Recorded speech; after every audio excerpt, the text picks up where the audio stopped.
Hey everyone, I just wanted to do a quick walkthrough of how I edit things. Um, so I just go through, import everything into my computer, and then I open it up in Bridge so that I can go through and look at them. This was a branding session for a fellow mom-owned business. She sells Monet, or Monat, however the heck you say it. Amazing hair care. And so I just wanted to give her some nice lifestyle sessions and some, or not sessions, but shots that she can use on her Instagram or website or whatever she wants to use them on. And then I also did some headshots. So I'm going to take this one and I'm just going to go ahead and open it up. And then this is what I had straight out of camera. No editing done on it at all. I do have a preset that I created that is my own personal edits, but I'm not going to use that for this. I want to show you guys what I actually do. This one, my exposure is overall pretty good. I'll bump it up just a little bit and bring those highlights back down so that I don't lose this side of her face. And then I also bring up the whites a little bit just so that it gives a bit more contrast. Bring those blacks and shadows down just a little bit. This little area here where you see that's blue, that means that I've crushed those shadows. So I bring it back up just a little bit till it's mostly gone. One of the tricks that I've learned for creating smooth skin without having to do a lot of work is this clarity slider. A lot of people actually mistake this for sharpness. Clarity is not sharpness. In fact, if you up the clarity trying to get it sharper, as you can see, what that does is it brings out all of the differences in her skin tone. It makes all of her facial divots look deeper and darker and more defined. That is not what you want. So you bring it down a little bit. Not a lot, because if you go down a lot, you get that lovely cell phone, smooth skin, blurry grossness that a lot of people are using on, say, Instagram and stuff like that. So you just go down just a little bit. It smooths everything out without you having to do a lot of work. One of the things that I really like is vibrance in my photos. I don't want a lot of saturation because that doesn't print well, but color vibrance does. So I bumped that up a bit as well. And you can see that just makes your blues a little bit brighter, everything else just a little bit brighter. In this case, we were inside in a coffee bar with orange walls. So as you can see, when I bumped that brightness up, it kind of made this side of our face a little oranger, a little bit yellowy, greenish, not a good color. So make sure that your white balance is also good. To combat that, I just add a little bit of magenta. Not a lot, because if you add a lot, you get that. That's not a good look either. So just go down. I like that. The warmth of the room is fine because, like I said, it was kind of an orangish on the bottom part of the walls, so it's fine. And then I also, in the layers area of ACR, will go in and bump up the lights just a little bit. Again, that's just affecting the light and the way it's hitting her skin. Once again, that does blow out highlights a little bit, so you want to recover those. Bring that back down just a little bit right here on the highlights. If you go too far, you get that lovely gray. Don't do that. And then depending on the photo, as you can see right here, we've lost a little bit of detail in her hair. So I'll move my shadows up just a tad bit and my darks up just a tad bit. That also gives a bit of a matte look. So if you don't want that matte look, make sure not to move those up too far. I personally have some matte in my edit, so that doesn't bother me at all. Next, I will go ahead and add the matte that I do. I used to do a lot, like a lot. And my edits used to look very similar to this. Through the years, I've realized that's not a good look.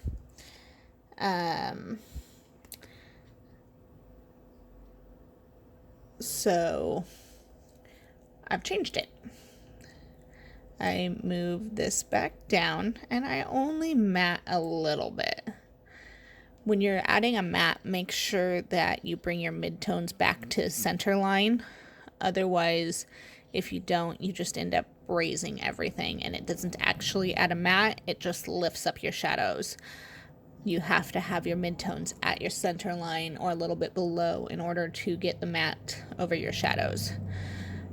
If you do too much matte over your shadows, you are going to end up crushing your blacks, crushing your shadows, making it so there's no detail there, and that is not usually a look that people will want.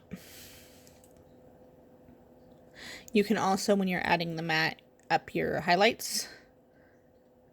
Since I have such a stark highlight on the side of her face from the window light, I don't want to up that too much because I'll end up just blowing it out, which I've already had to recover a couple of times.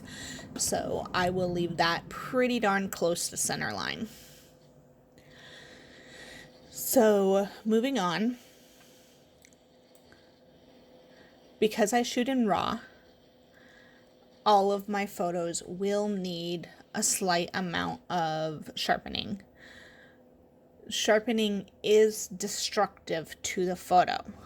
So you don't want to add a whole bunch. For one, when you add a whole bunch like that, you probably can't see it from there, but it makes all of your small hairs and stuff just kind of pixelated. It doesn't print well. It doesn't look great on the screen. They're really not good for much of anything when you over sharpen. So I always add just a bit, and then your radius and your detail. Your radius is going to be something that kind of smooths it back out for you a little bit. You want to make it so that you have, and it's very hard to see on this one,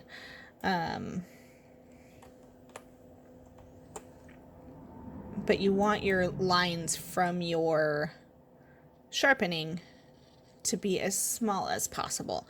You want literally just the detail sharpened. So these will smooth it out just a little bit. This will make it so that it sharpens your details more than anything else. And this makes your line of sharpening, for lack of a better way of explaining it, a bit wider. So that it makes sure to encompass, like, say, all the hairs, the edges of... Oh, that was way bigger than I meant to do. That's her lip. Beautiful, huh? But the edges of the lips, the edges of her smile lines, you want to make sure those are all sharp. Her eyes should be sharp. Her lashes should be sharp. Once you get it to where everything looks sharp for you, you can use this masking slider. The masking slider, what it will do is remove the sharpening from the flat areas that shouldn't have sharpening, her skin, stuff like that, where you just want it on the edges. So I usually bring my masking up to just below my detail. That way I lose all of the sharpening around her face. and it's just going on the edges.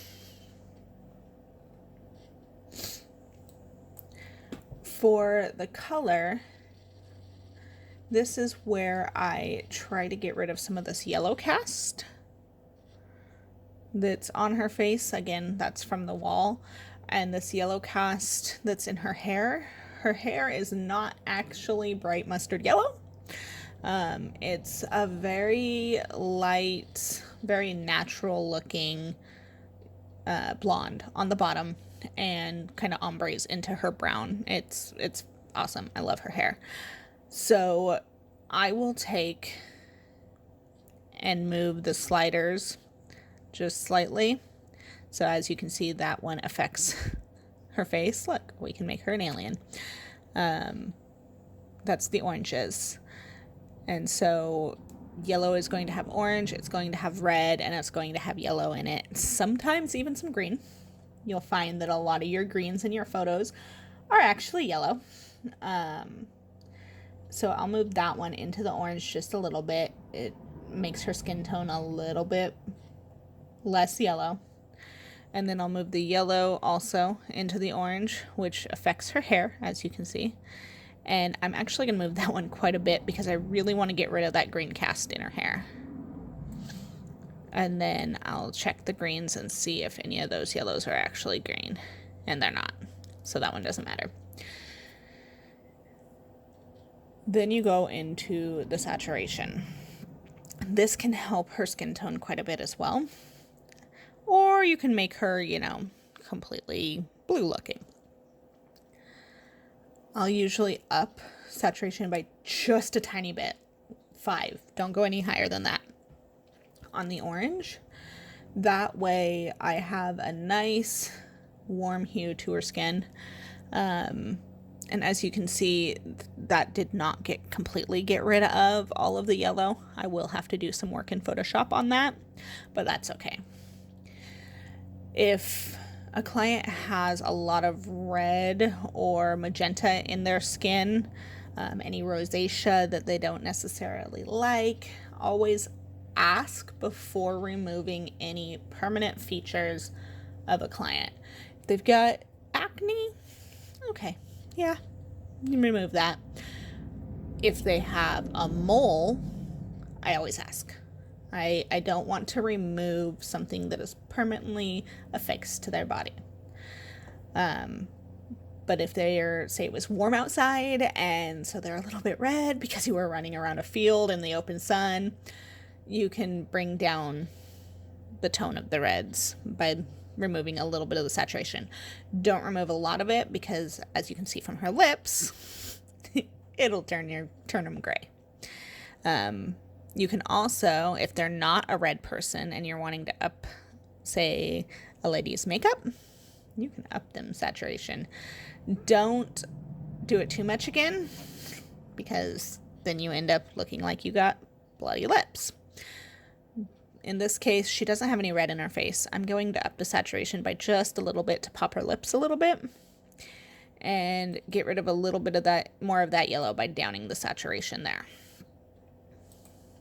Luminance is another thing that can help. As you can see, it will bring light to the different colored areas.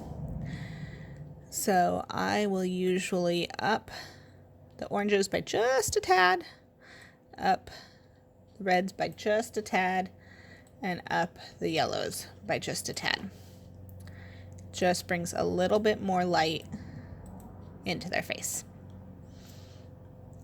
On these ones, if you have like outside photos where you have a lot of those colors in the background, messing with them for just the face may actually affect your background, which you won't want to have happen. So if that's the case, leave your skin edits for Photoshop. The next thing that I do is I go in here. This is the lens correction. In this case, I was using either a 50 millimeter or a 24 to 105, both of which have some pretty big lens I can't even remember the name of it right this second, but it changes the shape of their face. So I always go in, and there you go, it was a 50 millimeter. I always go in and find my lens, put it in there, and let it correct it. Because if you don't, you see the bottom and the top, how it kind of bubbles out.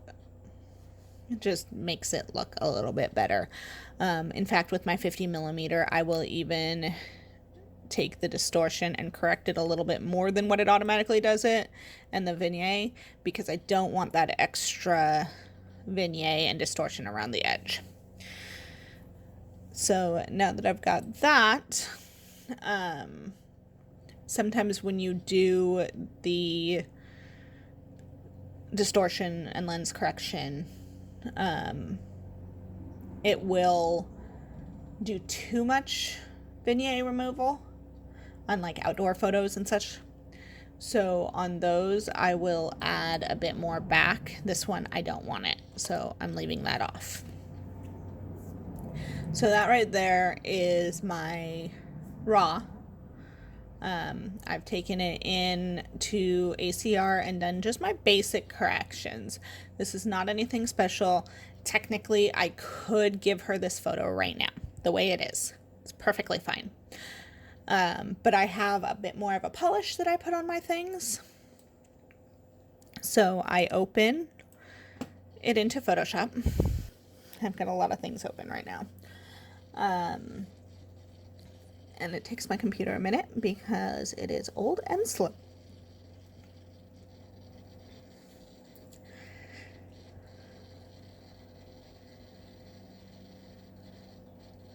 Okay, so now it's open.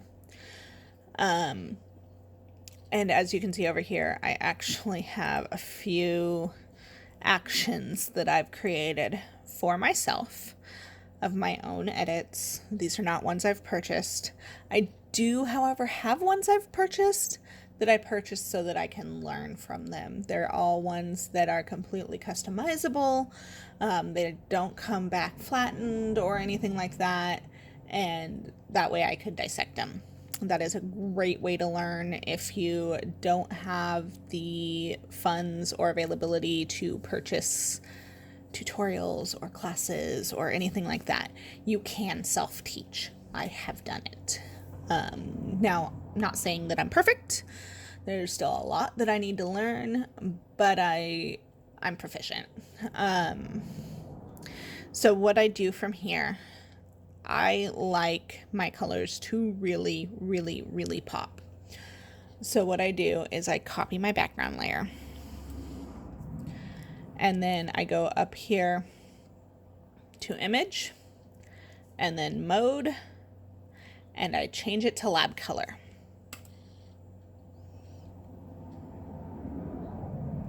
I did it backwards. So you change it to lab color first. It's been a while since I've done this without my own action. That's wonderful. And it takes it a minute to convert everything. Okay, so now it's in lab color. So now, make a copy of your background. And then I change it to soft light. Now, when I do this, those colors are going to seriously pop. Like, unnatural, nowhere near where you want it to be. Really, really, really pop. See? So I bring this back. Bring it back to a little bit more natural. Around 35 is usually where I like it. Each image is a little bit different, and I'll mess with it a little bit depending on the image. On this one, I like 32. I've already edited this image once, so I kind of know where I'm going with it. And then you just go in and you flatten this, because if you don't, then you can't complete the rest of your edits. Always make sure after you've flattened it that you change it back to your regular RGB mode, because if you don't, some of your options in this adjustment aren't available. As you can see, I'm clicking on these and they just don't do anything in lab color. And the ones that do don't work the way you think they should, or the way they do otherwise. So you just go back into image mode, go back to RGB color, and it doesn't change your color. It keeps it all popped for you. It's wonderful. So the next thing that I want to do is make sure that those highlights don't overblow out on me. So I'm going to go into channels. I'm going to click on the RGB, hold control. I'm a PC user. I believe if you hold, I think it's like function or something like that on a Mac, then you can do the same thing. This is going to highlight everything that is over 50% gray. Anything brighter than 50% gray, it's going to highlight. So then you go back into your layers palette. And I just take and make a curves layer. And I bring those babies down a little bit. I like doing it this way because you don't lose detail on it like you do if you just go in and select highlights, and it actually feeds it into the rest of your photo a lot better than if you just go select highlights. You don't have to do quite as much changing of your selected area. You don't have to refine it quite as much. In fact, so far I've not had to refine it at all. I'm sure I've only been using this particular option for a week and a half-ish. I used to select the highlights and then refine my selection, and it just took longer. This doesn't take nearly as long. So I bring those back down. If you have a photo that is darker than you want in the shadows, if you invert your selection, then you can actually make a curves layer for your dark areas as well, anything darker than 50% gray, and you can bring those up. In this case, I'm bringing them up just a little bit because I don't want to lose the detail in her hair. Once I've got that taken care of, I go back into adjustments and I do a selective color layer. Now I'm going to get rid of the rest of the yellow in her shadowy area. And I'm going to even out the rest of her skin tone. So the easiest way to do this, you've got your selective color layer. Go to select, go to color range. And one of the options is skin tones. Always detect faces because then it'll actually get the real skin tones. And it's going to also get hair if her hair is skin toned colored. You can fix that later, or if you like it, keep it. Let it select that. Okay, so now when I do this edit, it is only going to edit just the skin tones. I just looked at the time on this and holy crud, this is getting long. So I bring down in the red selection, I always bring down the magentas because it creams out their skin just a little bit. And then I bring down the yellow. When you bring down the yellow, it is going to bring some magentas in there. So make sure you compensate for that. And then I'll darken it back up, give a little bit more contrast back by adding some black into it. That way we don't lose her facial features, because if you don't, you lose her facial features. And then I go into yellow. I hate yellow reflections on skin. To me, it looks like jaundice. So unless a person has an olive skin tone, I literally remove most of the yellows. I don't like the yellows in skin. This makes it really, really pink looking. So you also have to remove a little bit more magenta and add some cyan into it and then darken it back up. And she has a slight olive skin tone because she tans. So you do not want to remove all of it. Otherwise she goes pink. There we go. So as you can see, those yellows just disappear. And then a little bit down here, it looks like it didn't really get it all. So I'm going to go in with my brush and I'm going to make it smaller. I'm going to make it white so that it'll actually get that. And I'm just going to paint that in there so that it'll actually hit there. And this right here as well. There we go.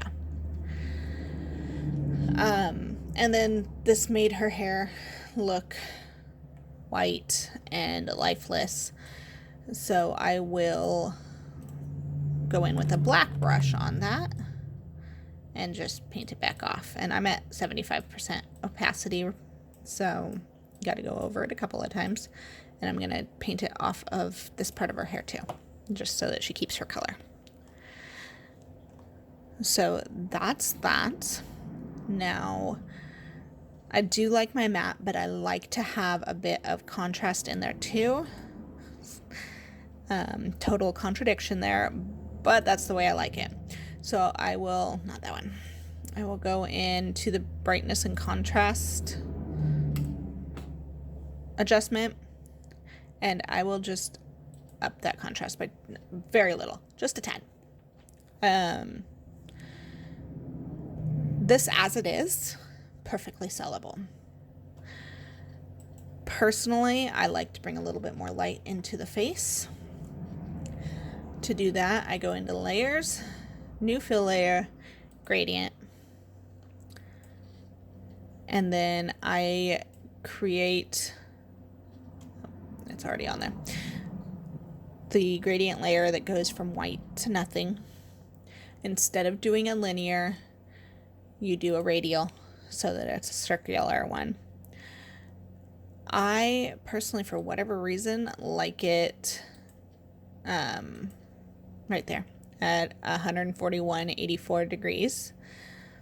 And my scale is usually 175. So that, as you can see, it lights up the center of the image, and you can actually move this around. But it lights up the center of the image and then kind of fades as it goes out. That, just like that, looks really bad. So I always change this one, and depending on the photo, I will either change it to soft light or overlay. Again, if you just leave it like that in soft light, it doesn't look great. You got to bring down the opacity. And it can be anywhere from 25% opacity. I've done some where I wanted it at 50%. It completely depends on the image. I start at 25 and see what it looks like. I feel like that is too much still. I'm going to try an overlay. There we go. Bring it down just a little bit more. I'm going to go with 15%. That way I don't lose my highlights. But I still have some light brought into her face. Another thing I like to do is make sure that the eyes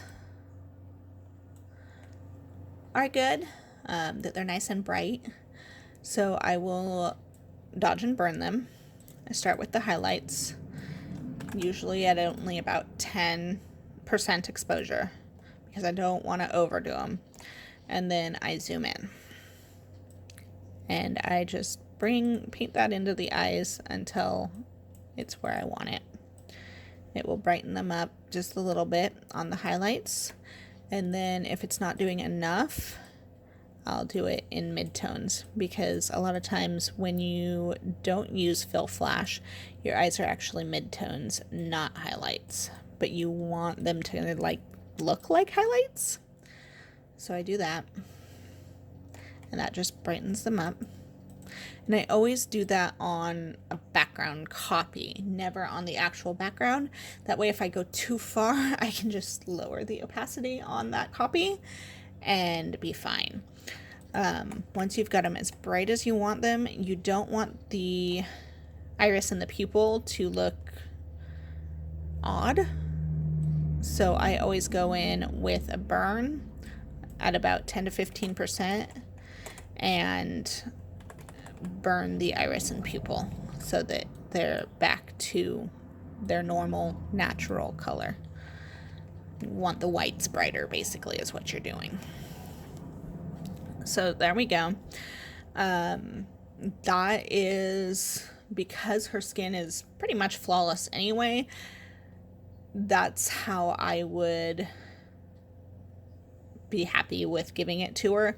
There are a couple other things that I can be nitpicky about. If it was going to be like in a magazine or print or whatever, I might go in and work on her lips. In fact, I did for her because I knew she was going to be using it to sell stuff. I highlighted her hair a little bit more because she sells hair care. And she uses her hair care. I wanted people to actually see what that did for her, that her hair is not dull, it's not lifeless. And so I made sure to highlight her hair. Other than that, that's good to go. That is a deliverable photo. Not sure, but I might start doing something like this once a month or so. So watch for more updates. Thank you so much.